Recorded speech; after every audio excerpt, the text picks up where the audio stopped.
Hey, True Seekers, welcome back. Zach here. Yesterday, January 14th, 2017, it was reported that SpaceX, the private rocket company funded by Elon Musk, it's being reported that they had a perfect launch and landing. They're trying to launch these rockets that can also re land. So, if you've seen my work on SpaceX and their launches of the past, the successful ones, the explosions, I've showed how they are all synced up with Elon Musk himself, the owner of the company SpaceX. And the exact same thing is true of Jeff Bezos and his private rocket company, Blue Origin. I have videos on SpaceX launches as well as Blue Origin. Let's read this real quick, and then I will show you how this is another launch by the numbers, just as all the ones before it have been.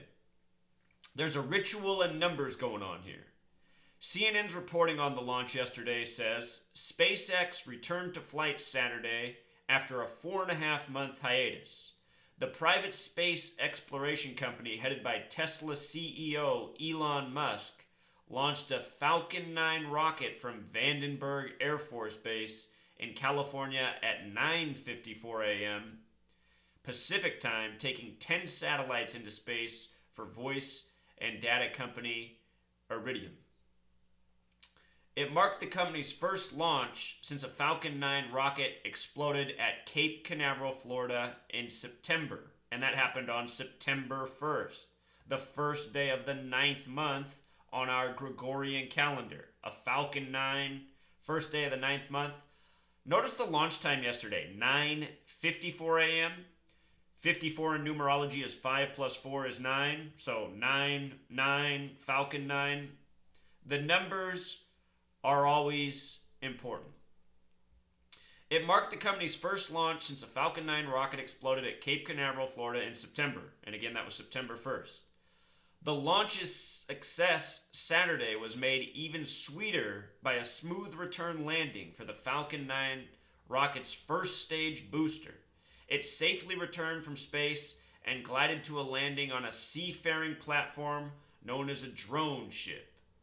SpaceX has been attempting to perfect the rocket landing, along with rivals such as Blue Origin from Amazon founder Jeff Bezos.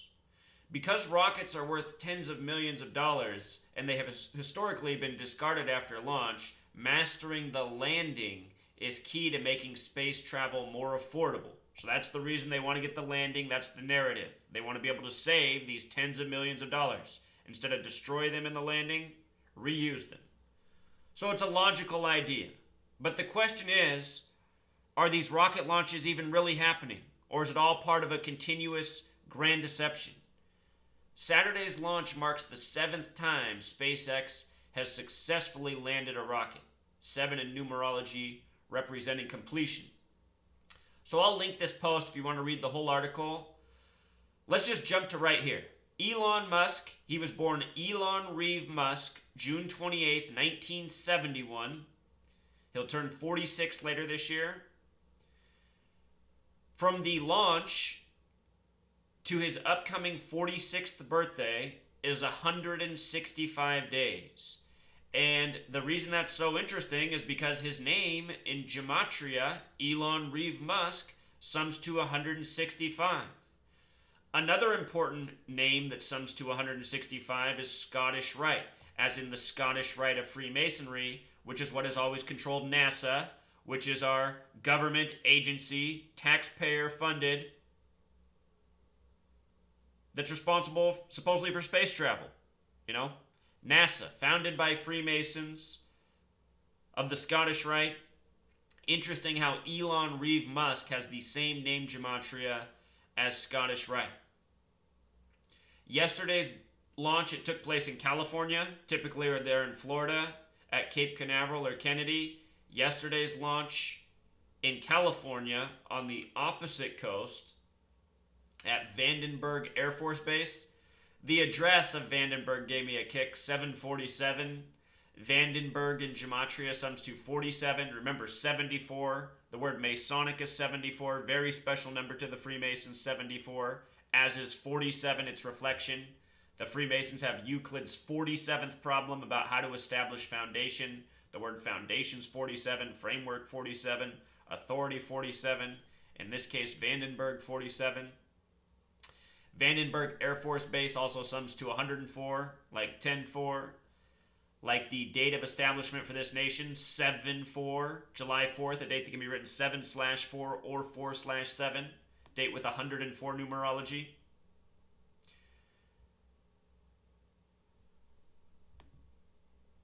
The last launch, the unsuccessful launch, it was September 1st, 2016. It was exactly 66 days after Elon Musk's birthday. The launch was at Cape Canaveral. Cape Canaveral has gematria of 48, 66, and 102. This unsuccessful launch at Cape Canaveral, 66 days after the birthday.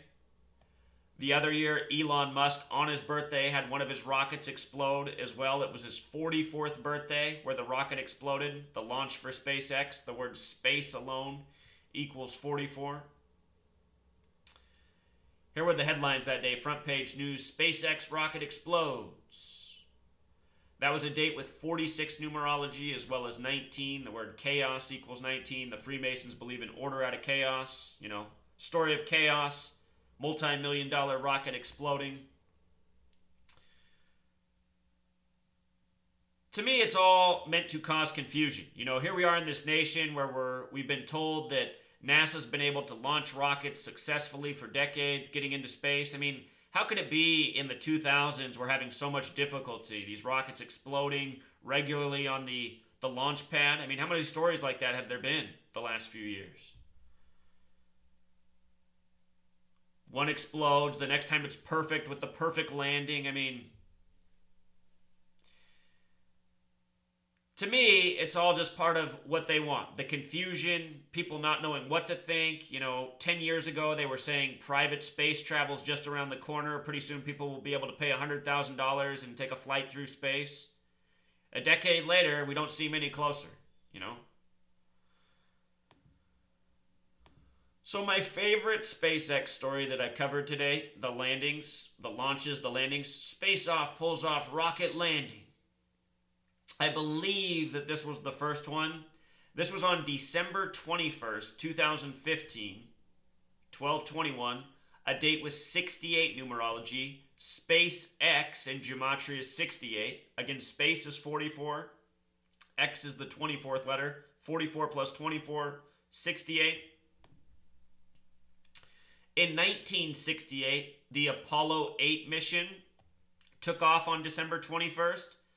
That was the mission that figured out how to supposedly land the vehicle on the moon. It was a test run getting to that point.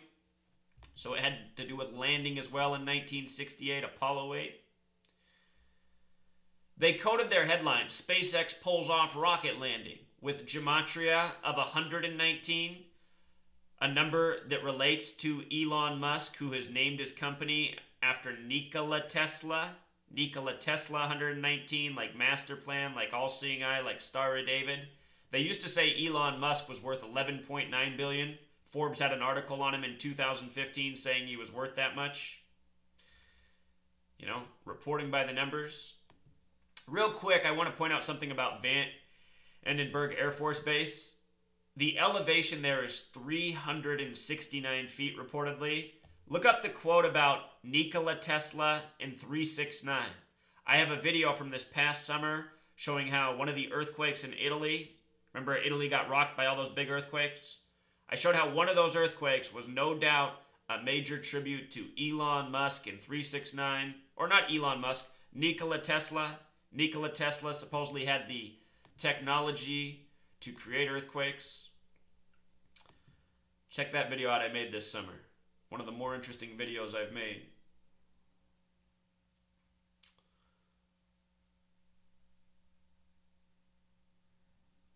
So anyhow, this was a major tribute to 1968, this SpaceX landing on the date with 68 numerology.